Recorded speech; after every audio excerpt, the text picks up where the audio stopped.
আসসালামু আলাইকুম ওয়া রাহমাতুল্লাহ। কিছু মানুষ লজ্জাহীনভাবে এই অভিযোগ করে যে হজরত মির্জা গোলাম আহমদ আলাইসাল্লাম নাকি বাথরুমে পড়ে মারা গেছেন। এই অভিযোগ সম্পূর্ণ ভিত্তিহীন এবং নিছক গুজব ছাড়া আর কিছুই নয়। পায়খানার ট্যাঙ্কি ভেঙে পায়খানার কমোডের ভিতরে পড়ে মারা গিয়েছে। পায়খানা খাইতে খাইতে ফেরাউন মরছে লোনা পানি খাইতে খাইতে, আর মির্জা গোলাম আহমদ কাদিয়ানি পায়খানা খাইতে খাইতে হাজার বছরের জমানো পায়খানা আছে না নাই? এই ট্যাঙ্কি গুলার ভিতরে শত শত বছরের মল মূত্র আছে না নাই? এগুলো খেতে খেতে সে মারা। বাতিলপন্থী হচ্ছে মির্জা গোলাম আহমদ কাদিয়ানি খবিস, যার মৃত্যু হয়েছিল বাথরুমে, সেখানে মরে পড়েছিল।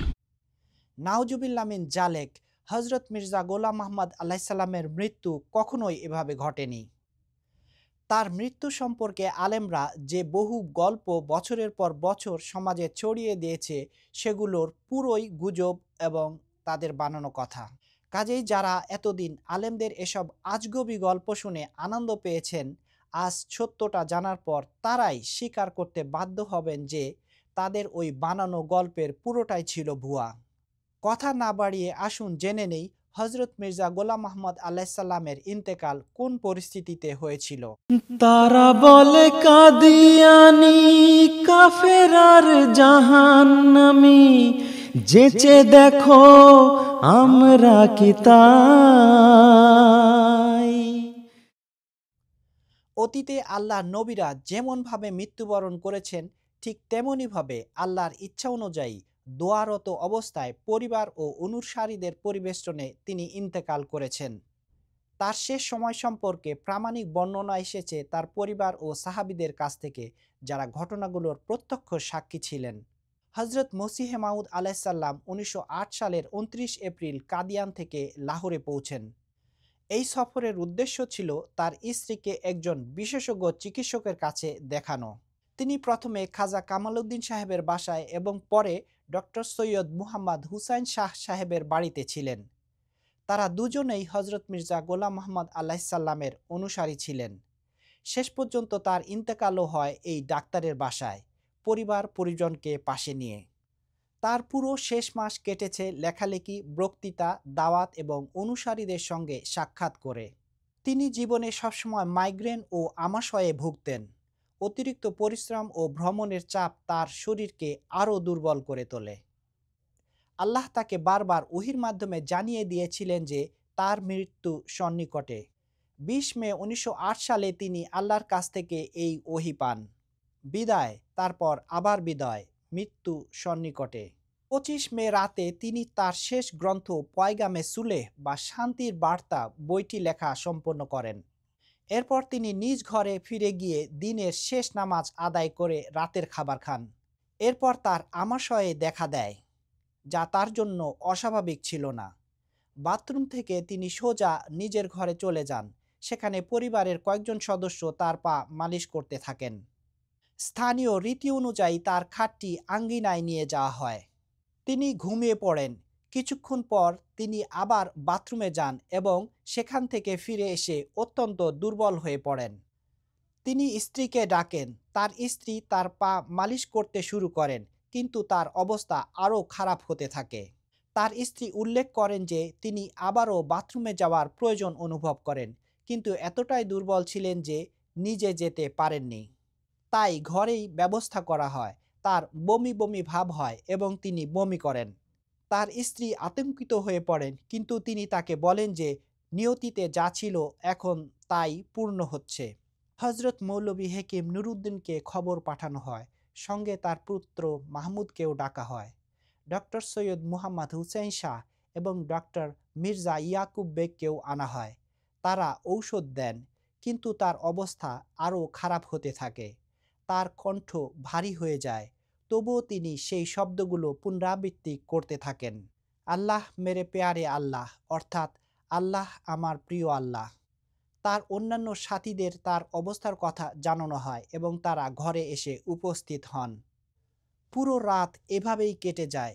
ভোর 5টার দিকে নবাব মুহাম্মদ আলী খান সাহেব আসেন। তিনি মসিহে মাউদ আলাইসাল্লামকে সালাম দেন এবং তিনি ওয়ালাইকুম সালাম বলে জবাব দেন। সূর্য ওঠার পর তার শয্যা আবার ঘরের ভিতরে নিয়ে আসা হয়। তিনি জানতে চান নামাজের সময় হয়েছে কিনা।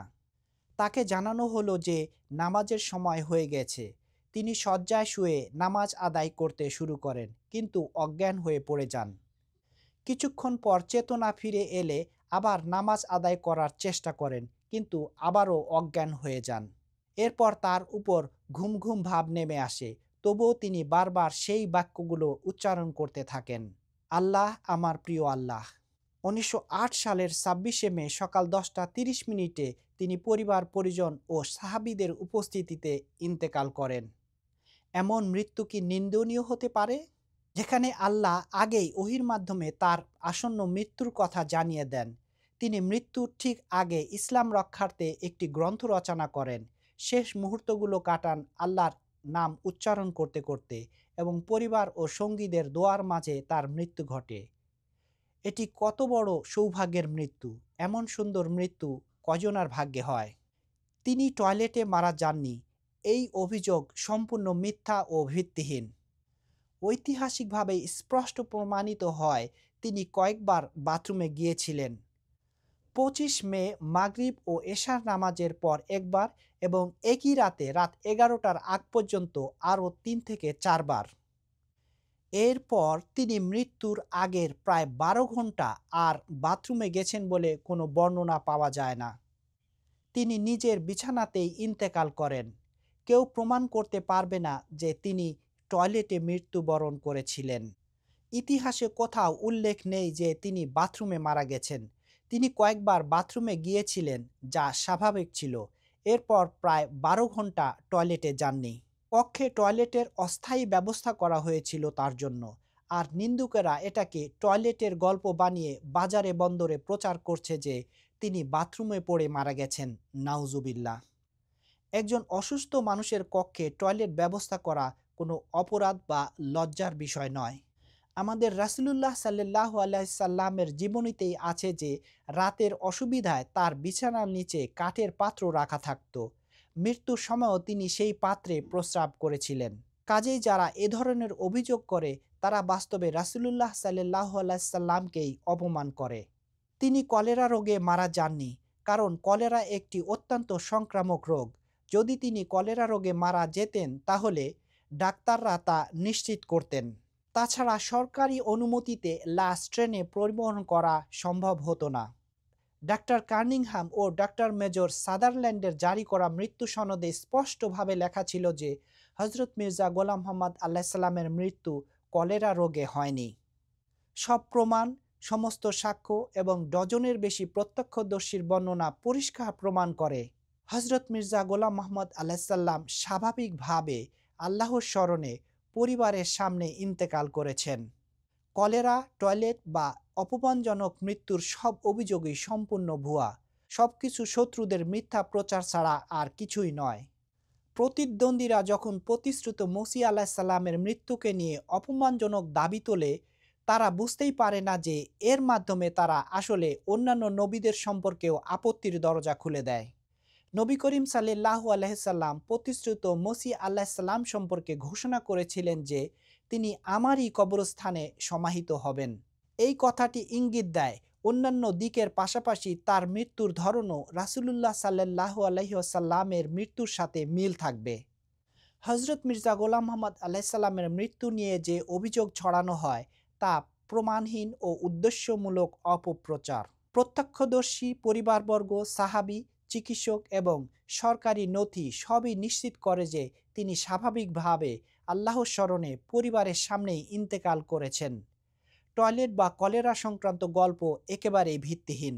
মৃত্যুর আগে তিনি ওহীর মাধ্যমে নিজের শেষ সময়ের খবর পেয়েছিলেন। শেষ রাতে একটি গুরুত্বপূর্ণ গ্রন্থ লেখা সম্পন্ন করেছিলেন এবং শেষ মুহূর্ত পর্যন্ত আল্লাহ, আমার প্রিয় আল্লাহ উচ্চারণ করতে করতে ইন্তেকাল করেন। কাজেই হযরত মির্জা গোলাম মোহাম্মদ আলাইহিস সালাম কোনো অপমানজনক মৃত্যুবরণ করেননি, বরং আল্লাহ প্রদত্ত যুগের মাহাদির দায়িত্ব তিনি সম্পূর্ণ নিষ্ঠা ও সাফল্যের সঙ্গে পালন করেছেন এবং পরিশেষে মর্যাদা ও সম্মানের সঙ্গে এই পৃথিবী থেকে বিদায় নিয়েছেন। রসুলের প্রিয় আমি এই জামানায় হৃদয়ের দ্বার খুলে দেখো না আমায়। তারা বলে কাদিয়ানি কাফেরার জাহান্নামী, যেচে দেখো আমরা কি তা